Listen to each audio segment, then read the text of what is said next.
कि कहाँ से शुरू करें सीखना, पार्ट्स ऑफ स्पीच से करें, टेंसेस से शुरू करें, या क्या इसका प्रोसेस होना चाहिए, हमें उसका स्टार्टिंग पॉइंट नहीं मिल रहा कि हम उसको कैसे करें। तो आज मैं उसके ऊपर बात करूँगा। देखें, जो पार्ट्स ऑफ स्पीच हैं, जो आप बात करते हैं कि जी पार्ट्स ऑफ स्पीच की बड़ी अहमियत है। पार्ट्स ऑफ स्पीच ये एक्चुअली लैंग्वेज को कंस्ट्रक्ट करते हैं। ये पूरे के पूरे 8 पार्ट्स होते हैं जो कि मिल के लैंग्वेज को बना रहे होते हैं। तो जो टेंस है वो सिर्फ और सिर्फ ज़माना है। टेंस क्या है? ज़माना। मैं अभी आप इसके ऊपर बात करता हूँ। आपने सिर्फ 3 चीज़ों को अभी अर्ली स्टेज में देखना है कि जो 3 चीज़ें आपको अगर आ गई तो आपको अंग्रेज़ी की एक पहली सीढ़ी पे आप चढ़ जाएंगे। उसके बाद बाकी फिर आगे आपके लिए समुंदर है पहुँचने के लिए मंजिल तक। टेंसेस की आप बात करेंगे। और एक तीसरी चीज़ हमारे पास है SVO। ये आपको पता होना चाहिए, पार्ट्स ऑफ स्पीच, SVO और टेंसेस। लेकिन इसको किस तरतीब से करना है मैं अभी आपको बताता हूँ। पार्ट्स ऑफ स्पीच में हमारे पास आता है noun, pronoun, verb, number 4 adjective,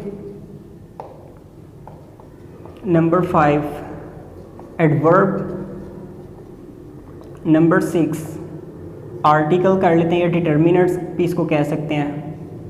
number 7 है हमारे पास लिंकिंग वर्ड्स। नंबर 8 है हमारे पास प्रेपोजिशन। ये ऑक्सफोर्ड प्रैक्टिस ग्रामर में उसने ये 8 ही लिखे हुए हैं। इसके अलावा आप जिस तरह मर्जी इसको कर सकते हैं, डिफरेंट बुक्स में डिफरेंट तरह आपको मिलेगा। अच्छा, हाँ, हमारे पास पता चल गया हमें कि जी नाउन होता है, नाम हो गया किसी बंदे का। प्रोनाउन होता है ही, शी, इट होता है, नाम की जगह पे इस्तेमाल हो गया। ये हमारे पास सारी इन्फॉर्मेशन आ गई है। वर्ब होता है जी गो, ईट, टेक, एक्शन होता है, काम होता है, स्पीक है, बोलना। ये सारे वर्ब्स भी हमारे पास आ गए। उसके बाद एडजेक्टिव है, गुड है, बैड है, ये भी हमारे पास आ गया। उसके बाद एडवर्ब्स हैं। एडवर्ब्स क्या करते हैं? जो कि इस वर्ब को एक्सप्लेन करते हैं। तो हम यहाँ पे लिख लेते हैं नाइसली, लिख लेते हैं नाइसली, पोलाइटली लिख लेते हैं। ये भी हमारे पास आ गया। उसके बाद आर्टिकल AN दी है, AN दी और दिस दैट भी इसके अंदर आ जाता है। उसके बाद लिंकिंग वर्ड्स भी आ गए, एंड, बट, सो वगैरह हमने लिंकिंग वर्ड्स कर लिए। प्रेपोजिशन हमारे पास आ गए टू, इन, ऑन। अच्छा, ये पार्ट्स ऑफ स्पीच तो आ गए, लेकिन इनको जोड़ना कैसे है? असल गेम ये है जो हम फॉर एग्जाम्पल मैं कहता हूँ कि मैंने एक नाम ले लिया। नाम मैं ले लेता हूँ अली मैंने नाम ले लिया। उसके बाद मैंने ये देखना है कि इस स्ट्रक्चर में कैसे मैं फिट करूँगा। मैं पहले इस पर डिटेल्ड लेक्चर्स दे चुका हूँ, लेकिन मैं आपको सिर्फ आज ये चीज़ बताना चाह रहा हूँ कि लैंग्वेज को आपने शुरू कैसे करना है, आपको किन चीज़ों का पता होना चाहिए। अच्छा, अली को हम एज ए सब्जेक्ट ले लेते हैं। सब्जेक्ट कहते हैं जो काम कर रहा होता है। अली से हम कोई काम करवा लेते हैं। अली से दौड़ लगवा लें, या अली को कहीं भेज दें, या अली को कहीं बुला लें किसी जगह पे, या अली से बुलवा लें। चले अली से बुलवा लेते हैं। अली इनवाइटेड। अली ने क्या किया? काम कर लिया, ये काम है, और ये सब्जेक्ट है काम करने वाला जिसको हम फाइल कहते हैं। अली ने इनवाइट किया। किसको इनवाइट किया है वो अभी यहाँ पे मैं लिखना चाहता हूँ, फ्रेंड्स। अभी मैं द फ्रेंड्स, हिज फ्रेंड्स नहीं लिख रहा, ये सिर्फ 3 वर्ड्स में लिख रहा हूँ ताकि आप एक तरह से इसको समझ सकें। अली सब्जेक्ट आ गया, वर्ब आ गया, इनवाइटेड उसने बुलाया, इनवाइट किया, और ऑब्जेक्ट आ गया जिसको बुलाया गया, जिसके ऊपर एक्शन हुआ है, जिसको हम मफूल भी कहते हैं। अच्छा, ये आपको समझ आ गई। अच्छा, अब ये जो टेंस है ना, वो ये डिसाइड करेगा कि यहाँ पे फॉर्म कौन सी लगनी है। टेंस का सिर्फ ये रूल है, बाकी सारे का सारा ये पार्ट्स ऑफ स्पीच डिसाइड करेगा। अक्सर लोग क्या करते हैं कि शुरू कर देते हैं तो उसमें उनको समझ नहीं आ रही होती कि लगना कैसे है। ये इनवाइट तो कहते हैं जी चलो जी सेकंड फॉर्म लगा लेते हैं हम पास्ट सिंपल टेंस में, इनवाइटेड की समझ आ गई। लेकिन ये बाकी चीज़ें कैसे लगनी है, इसमें प्रेपोजिशन आप कैसे लगाएंगे, आप इसमें बट, एंड वगैरह कैसे लगाएंगे, आप इसमें ये एडवर्ब्स कहाँ पे फिट करेंगे, कैसे पता चलेगा। Ali invited his friends on his birthday party.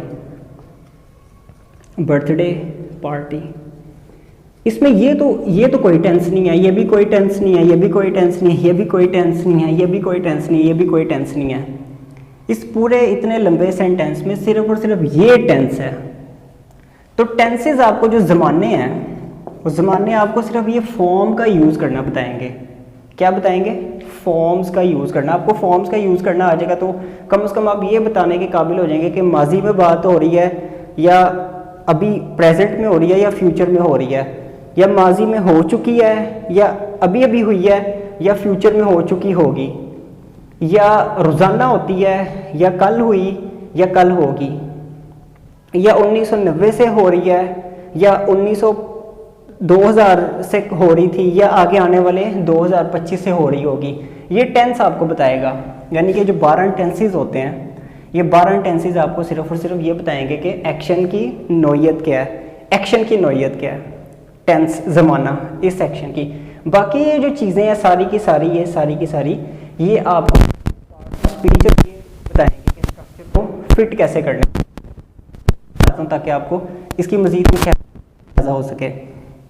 मैंने कोई चीज़ खरीदी है, फॉर एग्जांपल मैं एक्शन डूअर हो गया, मैं कहता हूँ जी मिस्टर मुबीन बॉट, जी एक्शन हो गया मिस्टर मुबीन। अब ये टेंस बताएगा कि ये बॉट आएगा या इज बाइंग आएगा या विल बाय आएगा, विल बाय आएगा या मे बाय आएगा। ये आपको टेंस बताएगा कि यहाँ पे वर्ब की शक्ल कौन सी आएगी। बाकी जितनी भी इंफॉर्मेशन है वो आप किसी भी सेंटेंस के अंदर आसानी से लगा सकते हैं। मसलन अगर मैं कहता हूँ mister Mubeen bought a pair of shoes, mister Mubeen ने जूतों का एक जोड़ा खरीदा, तो ये तो टेंस नहीं है, ये तो इधर भी आ सकता है। Mister Mubeen is buying a pair of shoes, mister Mubeen जूतों का एक जोड़ा खरीद रहा है। Mister Mubeen will buy a pair of shoes, इसमें तो कोई चेंजिंग नहीं हुई। Mister Mubeen may buy a pair of shoes, mister Mubeen has bought a pair of shoes, mister Mubeen might have bought a pair of shoes.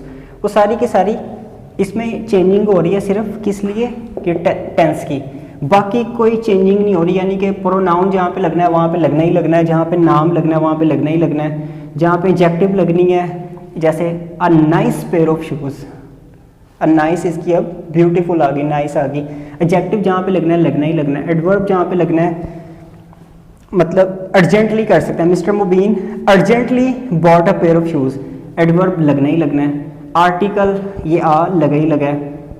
Linking word आ सकते हैं कि but जिसके लिए खरीदा है he did not like it, उसने इसे लेकिन उसने इसे पसंद नहीं किया, तो ये बट भी लगा ही लगा इधर, इसको भी टिक कर लेते हैं। Preposition from a market, from that market, वहाँ से खरीदा है तो ये लगा ही लगा है। तो टेंस का क्या रोल है? टेंस आपको ये इस वर्ब के बारे में बताएगा, इस एक्शन के बारे में कि इसने कैसे लगना है। बाकी पार्ट्स ऑफ स्पीच आपको ये सारा बताएंगे, और इन्होंने लगना कैसे है ये SVO आपको बताएगा। अब इन चीज़ों को सामने रख के आप मेरे YouTube के ऊपर लेक्चर्स देखें, तरतीब के साथ उसको फॉलो करें, इंशाल्लाह ताला बड़ा फ़ायदा होगा, और बड़ा फ़ायदा हो रहा है लोगों को। मैं ये खुद नहीं कह रहा, ये मुझे फीडबैक आता है इनबॉक्स के अंदर, तो वो मैं आपके साथ शेयर कर रहा हूँ। तो आप तरतीब से इसको करते रहें, कोई 100-150 के करीब वीडियोस आपको मिल जाती हैं। एक रोज़ाना देखेंगे तो आपको कहीं ना कहीं इसका फ़ायदा होगा इंशाल्लाह ताला। अपना ख्याल रखिएगा। अल्लाह हाफिज़।